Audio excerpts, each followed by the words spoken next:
Good afternoon, everyone, and welcome to Seahawk Talk. I am your host, Andrew Pizzelli. We have got a great show for you here today. We're broadcasting to you live on Facebook, YouTube, and Periscope through Twitter. Make sure to jump in on those platforms and send us your comments throughout the show. We can feature them in the broadcast. We love the engagement. We've been getting lots of it, and we're expecting lots of it here today. We've got a great lineup for you. Stephen Natola, Zech Klann, David Lunn, Meg Henaghan, and Morgan Shuey of our women's basketball team. Can't wait to get to them and some news from our producers. But first, as always, we want to remind everyone to keep their distance.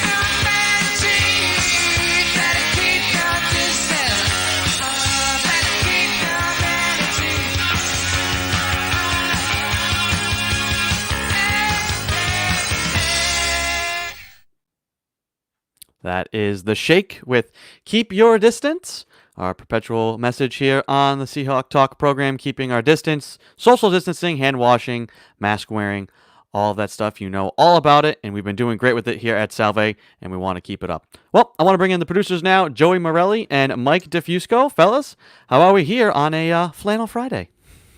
Not doing too bad. If you had said Flannel Friday, my closet's right there. I would have put one on. Well, we have time. You'll have time, Joey. I mean, you will have to. You will have to get busy producing the show, but I'm sure there'll be a spare second for you to come back at the end with the flannel on.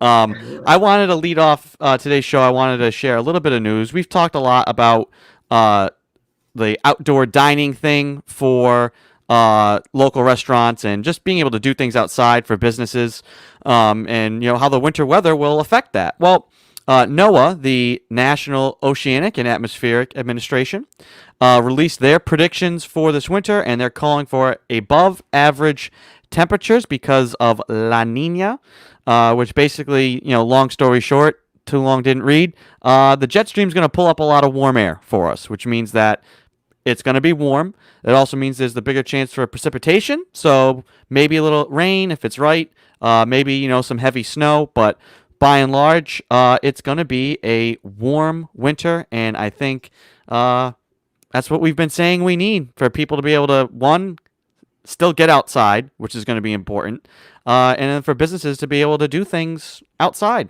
which is just going to be really important for them to, stay alive through the winter, when it'll be a lot harder normally to do things outside. So if you're a business owner or anybody that's needing to do things outside, these predictions, you're hoping that they come to fruition. Yeah, I think everyone's glad to hear that up here in the north. It gets cold enough, so last winter was pretty light, so hopefully, we'll get to go out again. I was actually talking to the one of the workers at O'Brien's last night. Was out for a nice dinner, and they were saying how they're going to be staying open throughout the winter and be doing some cool events. So, do they normally close for the winter? Well, no, but we were just like maybe perhaps because of the COVID thing, if they were going to stay open outside. They always have their inside seating, but with the new restrictions, you never know. So glad to hear that. Yeah. We're going to be staying warm. Yeah. Cool. What else do you guys have here, maybe at the top of the program to discuss? Joey, if you have anything, you can go first. I feel like I've been jumping ahead recently. I don't have actual news. I have news about me today. I just had a story. Last night. So I've gone 4 years with the same ID, right? Never had a problem with it. And then last night I go to try to scan into Miley, the front door, and it just doesn't work. And I'm like, okay, whatever, weird. And somebody lets me in, and then I go into Miley to get food, and it doesn't work. And the lady's like, it's registering, but it's not beeping. And I was like, okay, I don't have time to deal with this. And then I go to the library, and the same thing happens, but I can swipe in. The swiping works, which I don't know if anyone's ever tried that because it's usually turned off. You could swipe into buildings, and I was able to swipe with the printer, and I went, oh, I guess it's not broken. And then today, same thing happened. So I'm like, all right, I don't have time for this. I went back to the library and I went to ID services.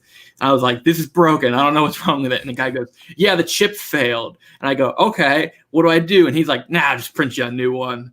And like, instead of like, I don't know if they can fix it or if that is the solution. No, like, they just throw it out and make a new one. Yeah, it's a piece of plastic. Come on. Yeah. And so they'd like rev up the printer that probably hasn't been on since September, and it took like 15 minutes to just turn on, and it sounded like an old like beater car. Like it was like, and I was like, is this thing gonna explode? And the girl was like, nah, we just haven't turned it on in a while. And I was like, okay. And now I got a new one, and now I got a nice crisp. I'm not showing it on screen because it's a terrible picture of me. I got a nice crisp new image of my terrible freshman year photo. It used to be all blurred. Mine's not much better. Mine's all scratched up. If you can even see that right there. Oh, that's worse than mine was. But mine was all scratched up. Is that just a reflection? Why does it look like you have rainbow hair? Is that I have a hat on in it, actually. Oh, okay. Take it with a hat on for some reason. I'm like, I don't remember you having rainbow hair your freshman year, so. No, I don't believe, no. It was blonde, but not rainbow. Yeah, mine was all like faded out, and so you couldn't see the terrible image, and now you get a nice clear image for the rest of my life of how bad I'll have to go. Was. I'll fish out somewhere. I know I have it.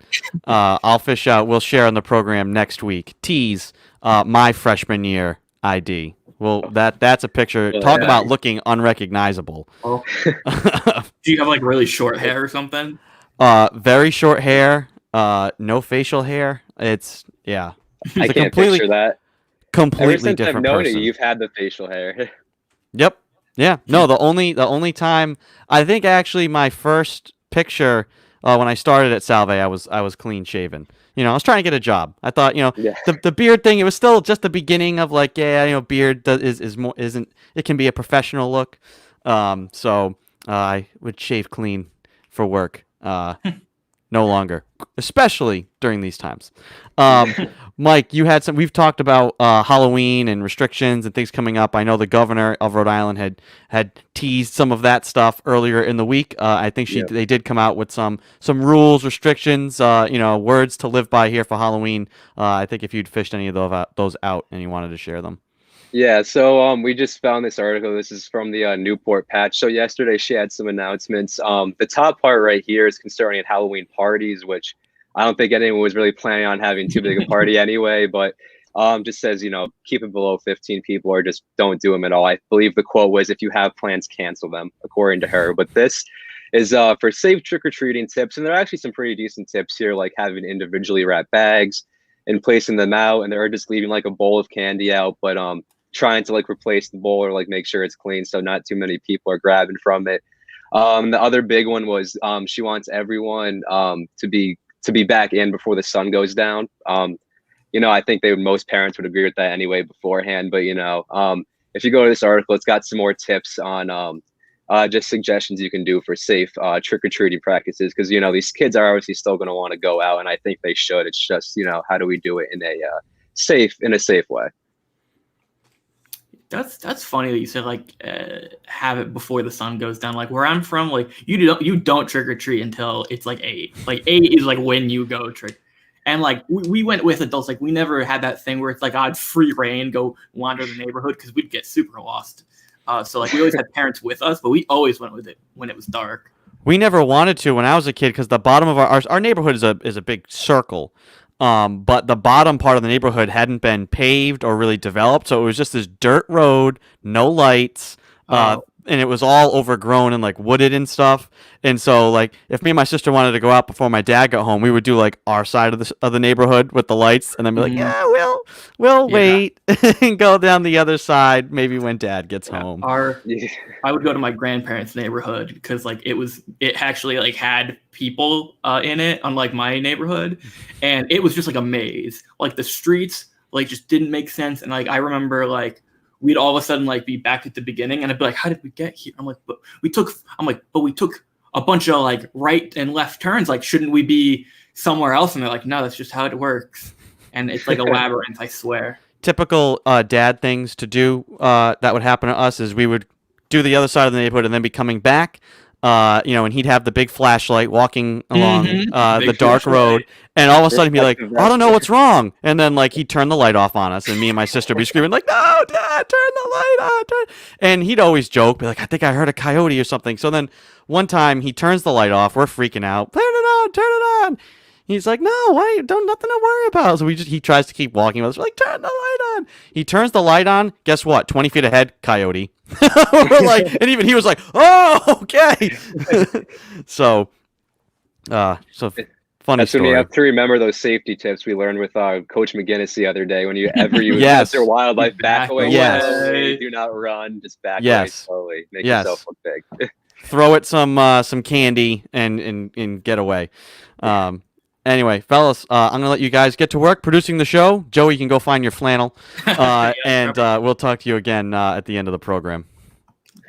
All right. All right, that's Joey Morelli and Mike DeFusco. Want to welcome into the show now a senior member of our men's basketball team, Stephen Natola. Stephen, how are you doing here today? Hey, I'm good. How are you? Good. Senior year. I'm sure it feels like it's gone by in a flash, but just maybe from your perspective, what does it mean to you to be a senior, and has it truly gone by in a flash? Yeah, it's gone by faster than I could have imagined coming in. I feel like I was a freshman yesterday. I feel like everyone says that, but here I am saying it too. I don't know. I'm just thinking back as a senior now on 3 years of school here and basketball and friendships made and fond memories. COVID obviously isn't the greatest thing to have happen during your senior year, but it presents an opportunity to make the best of it and overcome obstacles in the path to graduation and stuff. So, yeah. You guys have now gotten to get out on the court, actually practice, do some basketball things. What has that been like? How has practice gone for you guys now? It's certainly been different. We've had to limit the number of people at the hoops, and we're wearing masks and stuff. But at the same time, it's great being out there with the guys. And even if we can't do all the drills we normally would do right off the bat, it's great to be doing something. We're all working hard and keeping the energy up, and it's a good environment, a good atmosphere. We just started phase 2 yesterday, and so we're slowly working forward, and we're really just hoping for games in January and February. So we're aiming for that, and we've got a good team, so hopefully we can play this year. I was going to ask, you kind of said a little bit of it there, but what's been the attitude around the team? Pretty much everybody's talking about that, taking it one day at a time, just focusing on today. But what's the attitude and the emotions around the team? What have those been? Yeah, really good attitude. Upperclassmen and myself have emphasized that. It's a unique set of circumstances. So we got to just bring the best we can bring individually, and then the group itself is going to have good practices and good experiences. So even if it's drills where we're just working on shots or we're working on pivoting and passing, fundamentals kind of things, it's like bringing the energy, communicating, being loud, being vocal. So while we're adhering to the guidelines, we're also still be able to have fun playing the game we love and still getting better on a daily basis. And again, we're playing the long game, but one day at a time, like you said. Small steps lead to big improvements. That long game, like the short game is right now and getting to games, but long term, what do you think? What are the goals and the expectations for this team? This team, it's win the CCC, and if there is a D3 national tournament, make some progress and move on through that tournament too. We definitely think we can get there. If you look at who we have on the team, we fill a lot of positions on paper. We've got guys who bring different strengths, and so we're a well-rounded group. And now it's like we've got a solid senior class. We've got some high energy, committed juniors who are really good too. And the freshman class coming in is talented. So we can take it as far as we want to, really. As the upperclassmen, it's like the seniors and the juniors' job to try and show those guys what we're about, even though times are different, obviously, so that when hopefully we have games, everyone's on the same page, everyone's clicking, everyone's in unison. We've got our system in place. And as long as everyone believes we can do this, and everyone does, I don't see anybody in the conference that can beat us. So we have as good a chance as anybody, and that's why we're putting the work in now. Like you said, playing the long game and looking down the road. You said times are different. It has been an unconventional year. Maybe talk about how proud you are of the hard work and the dedication that you're seeing from the team and the effort they're putting in right now. I'm really proud. It's not just on the court either. It's in the weight room. Guys are getting in there and filling out our team workouts consistently, and that's really important because it's not always the on the court stuff. It's also the stuff in the weight room too. On the court, the energy and the focus, I think attention to detail has been good. I'm proud of that too. Yeah, I can only say good things so far, and we're definitely a driven group, so I only see that continuing going forward. I am very proud of all the guys. Now, the long game is life after Salve. Scary to think about, I know, but what are your goals for after Salve, and how have the academic and athletic experience at Salve prepared you for that? For me, I knew coming in, or I didn't know for certain, but I was pretty sure I wanted to be a physical therapist after Salve because playing basketball in high school, I got hurt and I went through a lot of PT, and being around those physical therapists and in that environment and watching them not only help me, but help other people with like the physical recovery from injuries, but also like the mental recovery and regaining of confidence and getting people back to their normal everyday lives. There's things we take for granted, but that experience taught me this is what I want to do. I want to help people. I can stay connected to like human anatomy and sports too, in some sense, which is really like a passion of mine. So I knew that coming in. I've worked really hard, and I'm proud of that effort in my academics all these years. And I've been kind of taking one step at a time towards that goal. I just recently have been applying to grad programs. So I'll hear back this winter. I'm really excited about that. And yeah, but in terms of how Salve's helped me, being a student athlete, it's very rigorous. I'm a biology major. I play basketball, obviously. I'm also a subject tutor, a writing consultant. I do research with the bio department. So it's busy, but it teaches me time management, how to stay focused, how to stay motivated. All those things are going to be huge skills in graduate school and in just life in general beyond Salve. So I'm thankful for all the opportunities here and all the people at Salve who have helped me succeed this far and who have helped me learn some of these valuable skills. You mentioned time management there. One of the things you brought up to us in your little pre-show talk was about travel. When will you find the time to travel? If and when, not if, when the world gets back to normal. You said you've been to Italy, to Norway, to Iceland. When the world gets back to normal and you have the time, where do you want to go first? It's really tough. First off, I'm just really thankful to have been able to travel those places. The first one was Italy. My aunt got married over there, and my dad told me, I was like, okay, I guess we're going to Italy this way. But that was a really pleasant surprise, and I gotta say the food in Italy is so good. So it's definitely a place I want to go to again. Iceland and Norway were so beautiful, and I got to see some of my family over there, which is really nice. To a new place to go, I don't know. I want to go to Paris because I feel like that's somewhere I have to check off. Also like Australia. I don't know when I'll find the time to go, but I do intend to travel more. I've been traveling mostly with my family, so I'd love to go with my little brother somewhere, just the two of us sometime. But whenever it lines up, it's going to be a great experience. It's always a chance to try new things, gain new perspectives, and kind of hit the reset button a little bit and take a vacation. So I definitely want to travel more in the future. Just hope it's sometime soon. I totally agree. I love to try. That's been the biggest adjustment for me, was with the spring and then the summer. I usually take at least 2 or 3 road trips, either to Canada or across the country, and that obviously didn't happen. So that wanderlust is just building. Out of curiosity, where in Italy was your aunt's wedding? It was in Florence. Oh my gosh, that's spectacular. Yeah, and we spent a day in Venice, a day in Rome, and we got to go to the Leaning Tower of Pisa. But a lot of it was Florence, and so that place has my heart, the city of Florence. So. Yeah, Venice is on my list because there's like a time constraint there with Venice, because Venice is sinking. Most people say, that'll be there. Rome's not going anywhere. Well, Venice is going somewhere. It's going into a bog. So I want to try and get there as soon as I can. Yeah, definitely take the gondola. They are expensive, but it's definitely worth it. So when you do go. Awesome. Well, Stephen, thank you so much for joining us here today. Good luck with the fall. Good luck with the spring. And good luck with everything else after that. Thank you so much for being on with us. Thanks for having me.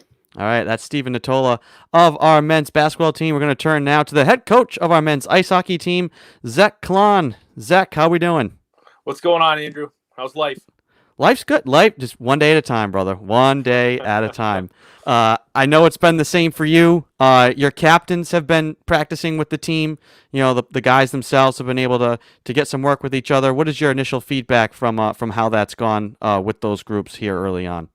You know, it's definitely an exciting time. You know, the guys, you can see kind of a new breath of life in each of them. Just being able to get back on the ice. You know, some of the guys, weren't able to skate, over the summer just due to COVID and rinks being closed. So just to see a different vibe coming off of everybody. And there's just a lot of positive coming right now. So I know guys are really excited to get on the ice officially, in small groups next week and start getting to work a little bit. So, the guys, the feedback is they love, the smell of the rink and being back out there. And, for the younger guys, the new guys coming here, it's an opportunity to, they came here to get an education at Salve, but they also came here to play hockey. So for them to get on the ice with, our returning players and get their feet wet that way, I think it's definitely exciting. And we can't wait as a staff to get out there next week with them.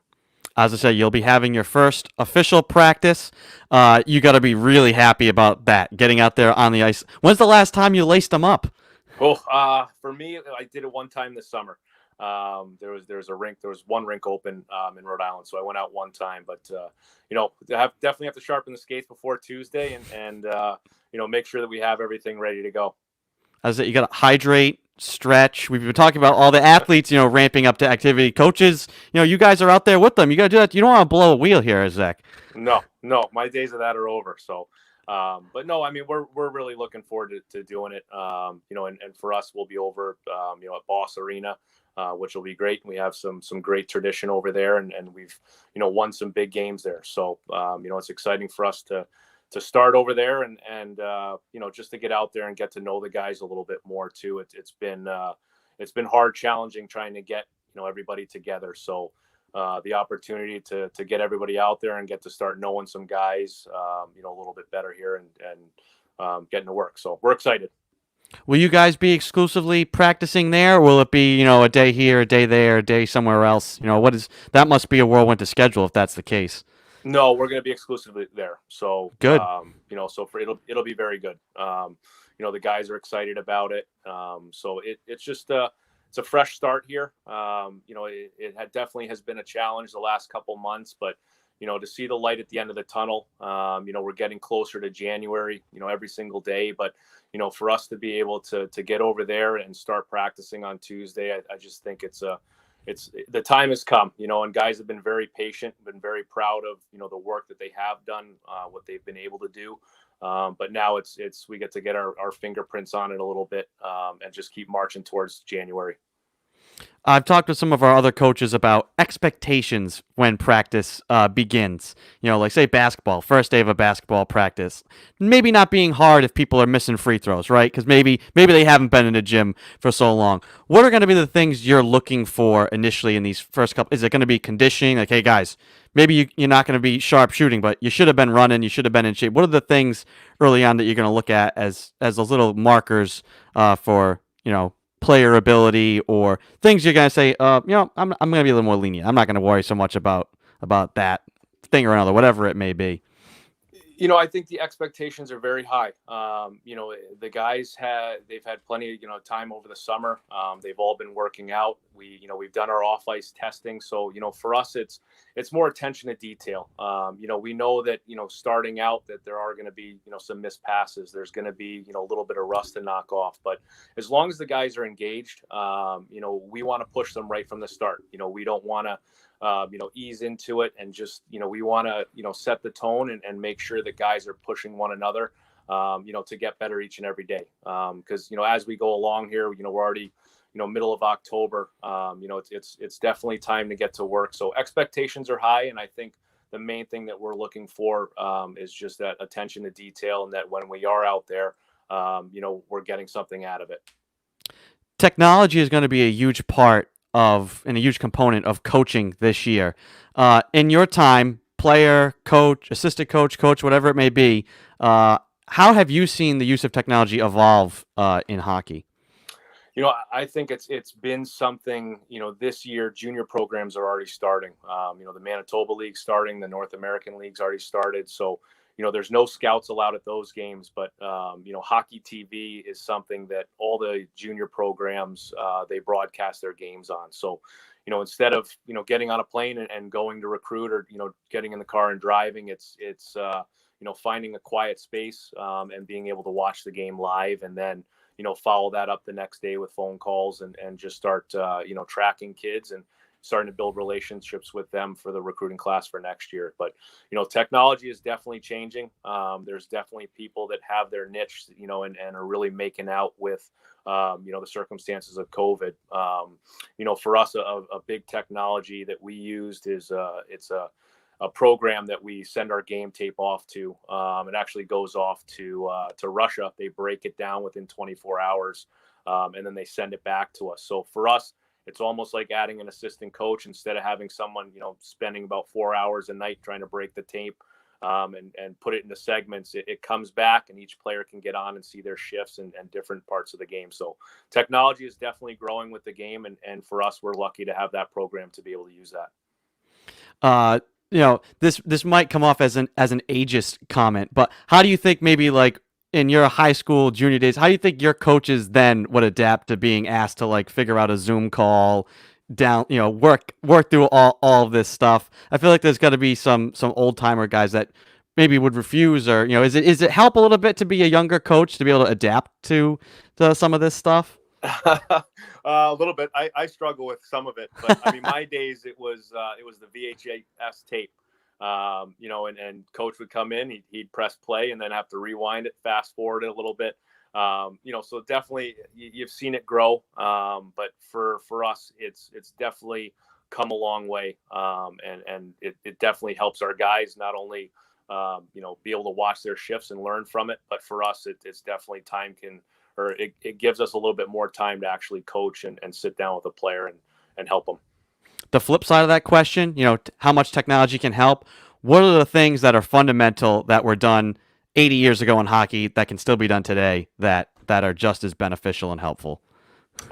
Just the ability to watch tape. That doesn't change, and the one thing that, everybody says is tape doesn't lie, so when you think you're on the ice and you make a play that, or there's a turnover or, just what leads to goals, you can always go back to the tape and that doesn't lie. So being able to go back and really teach and use that as a tool is a very big, piece to, kids' growth, in the game. Mm-hmm. This might kind of evolve. We were talking to Stephen Natola here at the beginning from our men's basketball team about travel. And I think this might be maybe our question of the day. These things always kind of develop. Where would you want it when the world gets back to normal? Where would you want to go first, or what would be the first thing you want to do that you can't do right now when things are normal again? Where's the Frozen 4 this year? I think this year might. I don't know. I know last year was supposed to be one of those off-site, like they weren't that you didn't know yet, or maybe it was supposed to be Buffalo. I can't. Now I'm on the spot. I think it was Buffalo. I'm not sure if they've said. Let's see if I can effort this. Hey, Buffalo in March is not a bad spot to go. No. No, I think if I go anywhere, it'd be. I'd probably go to Fiji. Ooh, Fiji. Have you been there before, or would that be a return trip? I have not. That would be a first time. Let's see if I can find this here.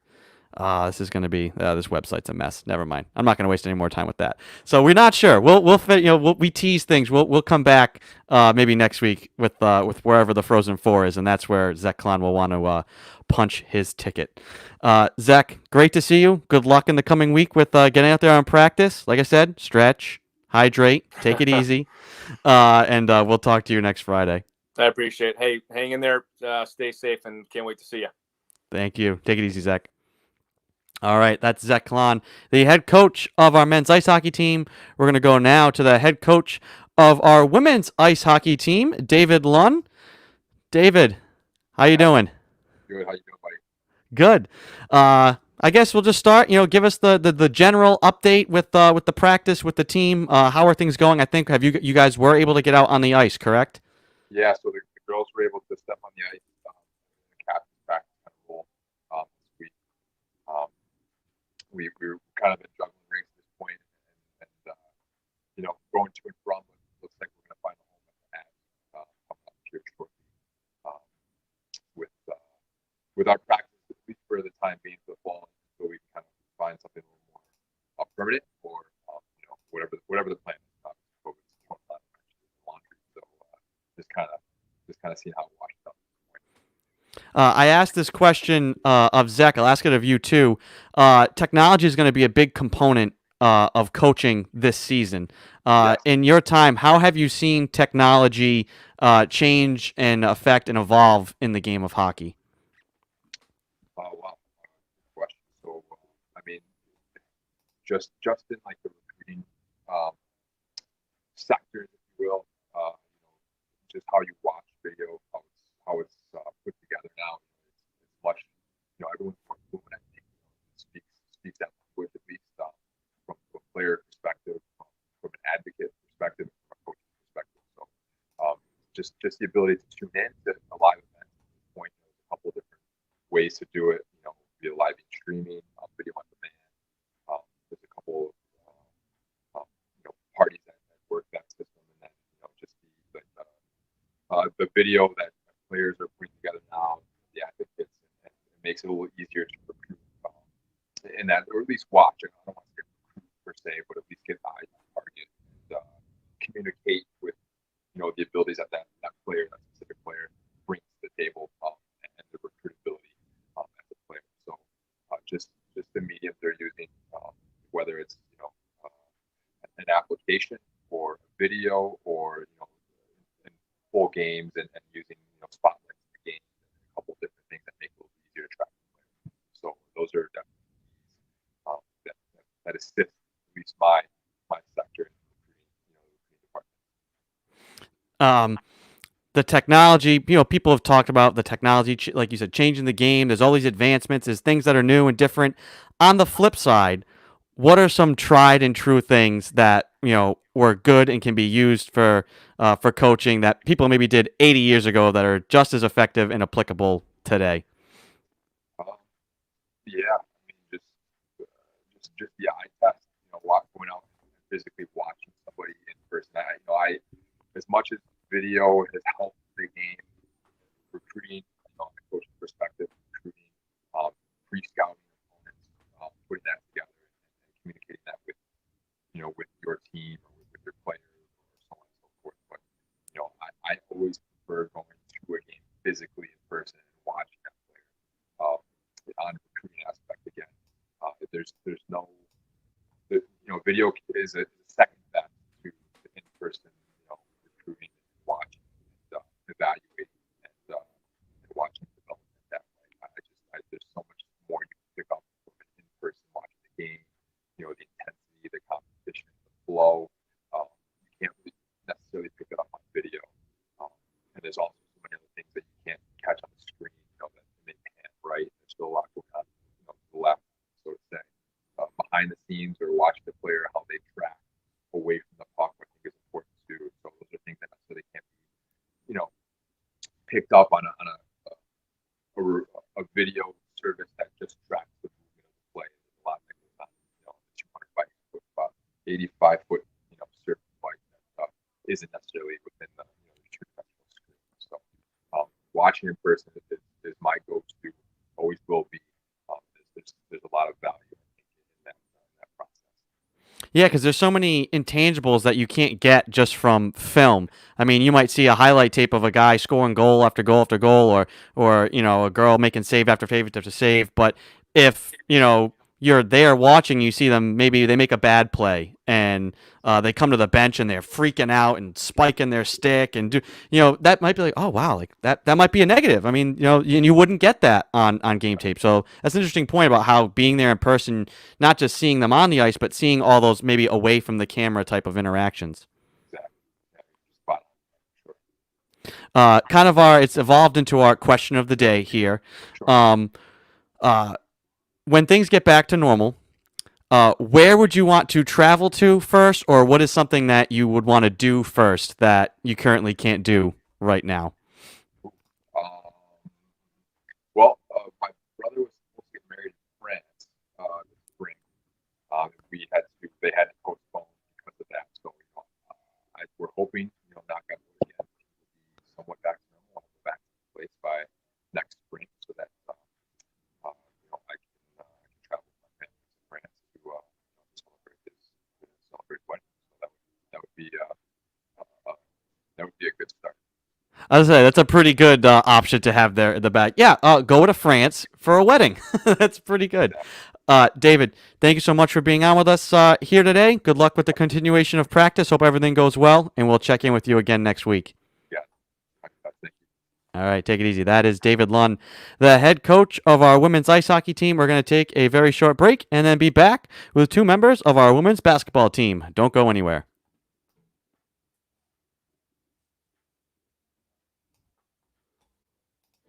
So you want to be a Seahawk? Let's make sure you wash your hands, keep your distance, wear your mask, and love your Seahawks.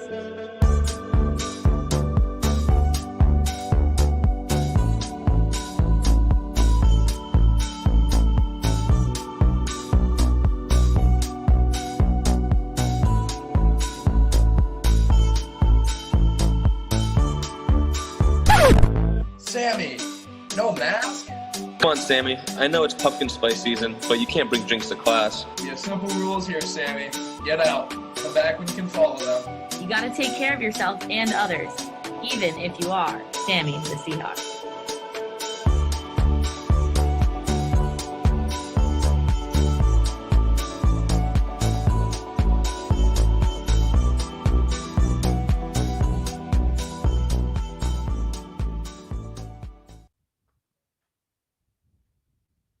Welcome back to Seahawk Talk. I'm your host, Andrew Pizzelli. We want to welcome in now 2 members of our women's basketball team, Meg Henaghan and Morgan Shuey. Ladies, how are we doing? Good. How are you? Good. Hi, we're doing good. I wanted to ask you guys first. You're both sophomores, so there's always an adjustment being a freshman. You come in, everything's new. You're learning your teammates. You're learning college, all these things. And now your sophomore year is in the midst of a pandemic. Does it kind of feel like you're in freshman year all over again with all the adjustments and everything? For me, not really. I feel like we kind of got it under control now. I kind of feel bad for our freshmen and all the freshmen coming in. It's so different for them, and yeah. Yeah, it's especially been difficult, especially since our year got cut short last year. We're just grateful to be here, and it has been challenging so far. But I think we made the most of it, and we've adjusted pretty well. Mm-hmm. How did you guys stay busy during that quarantine and the spring and summer, and then getting back? How did you guys stay busy throughout that time? Lots of walks, naps, TikToks. Yeah, my family's been getting into hiking recently, so we went on a lot of hiking trips, and that was really fun. But just staying busy, we reached out to each other. We had a lot of Zoom calls, so that was pretty fun. Morgan, the hiking and traveling thing, I know I've asked this question now of everybody. It became our question of the day. Where would you want to go first when things get back to normal? So Meg and I both agreed that one thing we want to do during our time here is maybe take a team trip to the Bahamas. So I think that's the first place we would want to go. Those are some pretty good goals. Meg, we've talked to people about staying in shape. Everybody had a different situation from a basketball standpoint this summer. Some people had access to hoops. Some people didn't. Did you find yourself playing more with a soccer ball over quarantine? No, I didn't, but I did play soccer most of my life, but I focused on basketball over quarantine. Coach really emphasized to work on our ball handling skills, so I think that's primarily what a lot of us did, and especially with hoops being down, nets not being up, so it was difficult, but as things started to progress, we were able to get some shots in, and it's really nice now to be able to be back on the court with each other. Yeah, I had talked to a friend locally here in Narragansett. We didn't have hoops for the longest time, and so I didn't even touch a basketball. And I texted, maybe it was around July, one of my friends who I usually play hoops with, and I was like, man, this sucks. I haven't touched a basketball in so long. He's like, oh, man, I've just been dribbling in my driveway. My handle's ridiculous. And I'm like, oh, man, I just totally lost an opportunity to just focus on dribbling for like 4 months. How have you guys been adjusting now to being back on campus and being able to, like you said, get in a gym, be with a team, and work on everything? It's definitely different this year. We started out in like 2 different like groups, smaller groups, and we really weren't like allowed to share. We weren't allowed to share balls and like be all together. But like today, it's like our first like practice like together. It's just conditioning, but still like it would be good to have everyone back in the gym and like be a team again. So Yeah, we're really excited for today and for the rest of the week as well, because we're starting to transition into phase 2, is which we can start sharing balls. A lot of the first couple of weeks was just stationary work, working on our skills as individuals. So it's nice to be able to include some drills now that we can do as a team. Who have been the leaders on the team stepping up during this time? I'd say Brooke and Mary, they've done a really good job like making sure like we can't all like hang out as a team now like we usually do in like the preseason or the beginning, but like they've done like the best that they've could to like make sure we're getting that like team bonding experience in the first few weeks, and they just like really have like positive attitude and like really good energy. Yeah, as the 2 seniors of the group, they've contributed a lot to this program. We're hoping that we get to have a season in this year for them especially. So we're going to work towards that goal. Brooke she hasn't been able to practice for the past 2 weeks. And so last night was actually her first practice with us, and it felt great to have her back. So we're just excited to continue on having them with us, and we think that they both bring something great to the team. How much has new assistant coach Olivia Pierce helped you guys and brought that energy to the floor? She's been really good.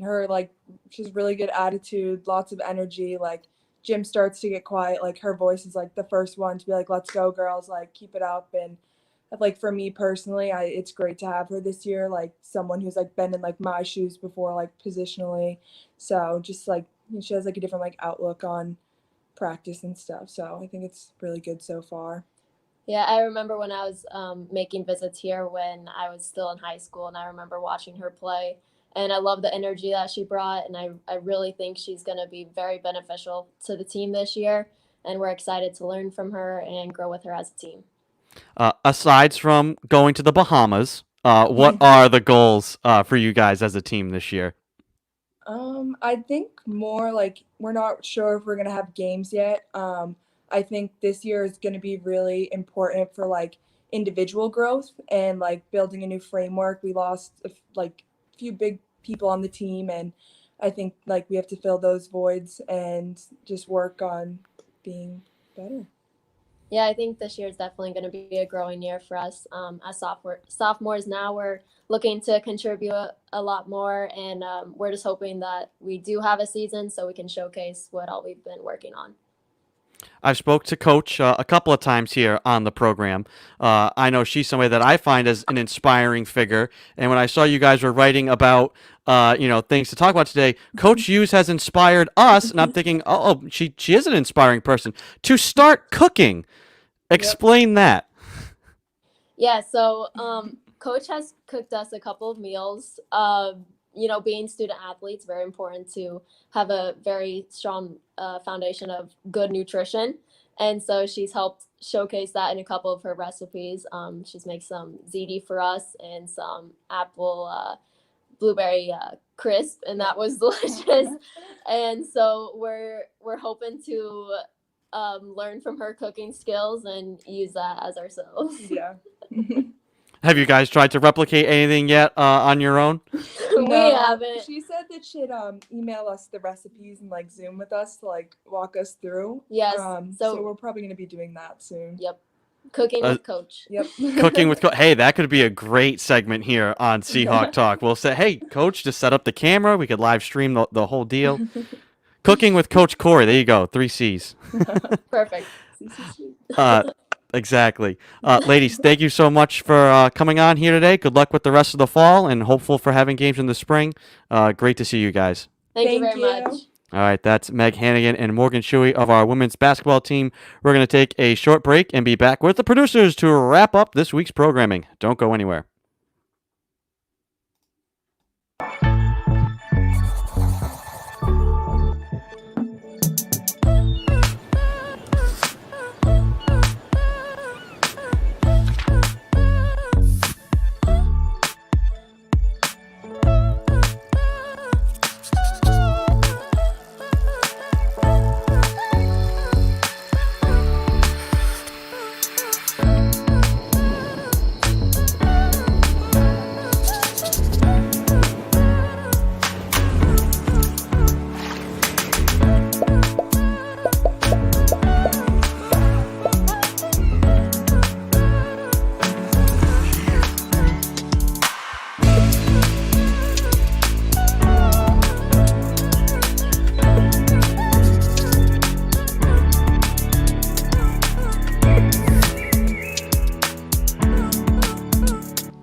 Welcome back to Seahawk Talk. I am your host, Andrew Pizzelli.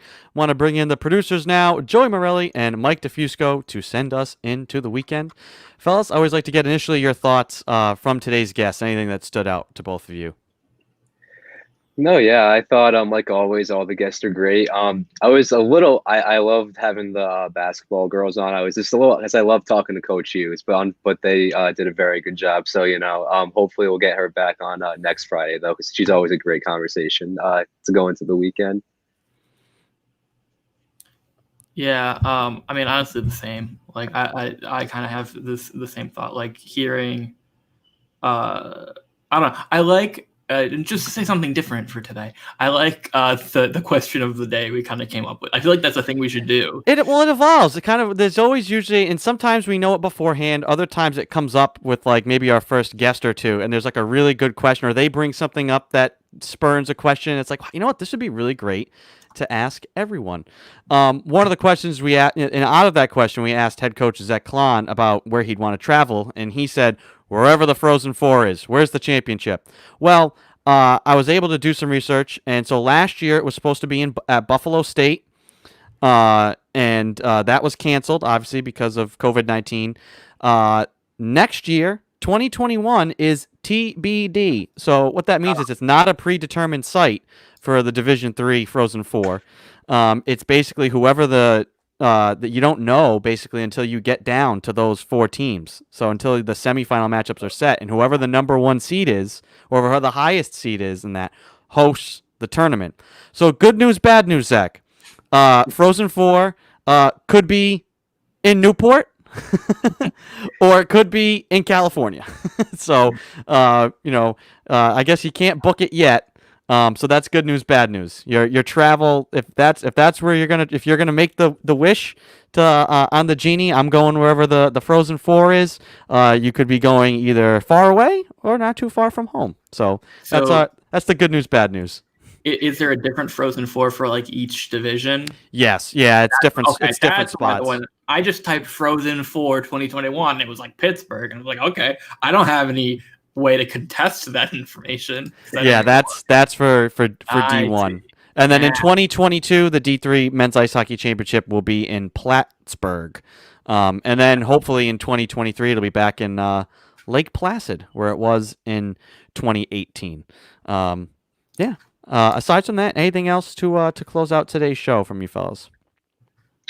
Only thing I got was this tweet I saw from the Newport Daily News that was sent out. They decided to open the park home polling place, which is a good decision because all the polling places we can get open we need. So I was glad to see that they overturned that decision. They're going to have park home open for early voting, as we know, with pushing that message of everyone can have your voice heard and go out and vote. So that's good to hear.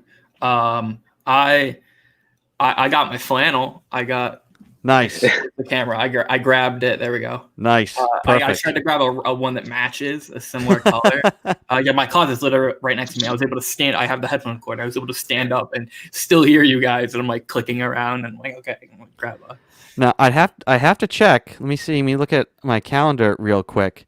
Okay, now we got 2 weeks away. I can't do math in my head right now. I'm trying to see how far away to Halloween do we have. Maybe we both got the red flannels. I mean, we could all just show up as lumberjacks here in 2 weeks on the program. Hey, we want to talk about math. That is the dumb thing I had. I literally went on Twitter and I'm like, what's on Twitter today?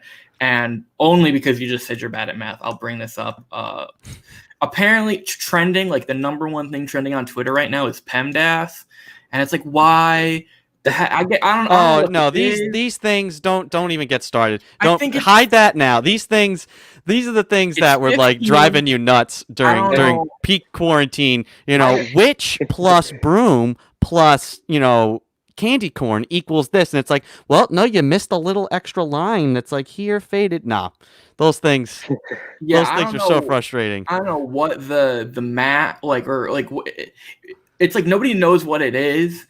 Like where it came from, like is it some marketing thing? Is it just some dumb thing somebody made? But it's trending now, and that's how the internet works. That's it. This is important, and we don't even know why. Yeah, that's peak 2020. Yeah, fellas, great work today as always. Go enjoy the weekend. Stay safe, and we will talk to you on Monday. All right, have a good weekend, everybody. All right, that's Mike DeFusco and Joey Morelli. Thank you to our guests here today. We had Stephen Natola, Zech Klann, David Lunn, Meg Henaghan, and Morgan Shuey from our women's basketball team. Big thanks to them for coming out and coming on the program here today. Once again, we're live every day, Monday through Friday, 3 to 4 p.m. on Facebook, YouTube, and Periscope through Twitter. You can go back and watch every single episode of the show on those platforms. Or if you want Seahawk Talk on the go, you can subscribe to the Seahawk Talk podcast through your favorite podcasting app so you never miss a show. Once again, big thanks to our guests, to our producers. I am Andrew Pizzelli. Have a great, safe weekend, everybody, and we'll talk to you on Monday.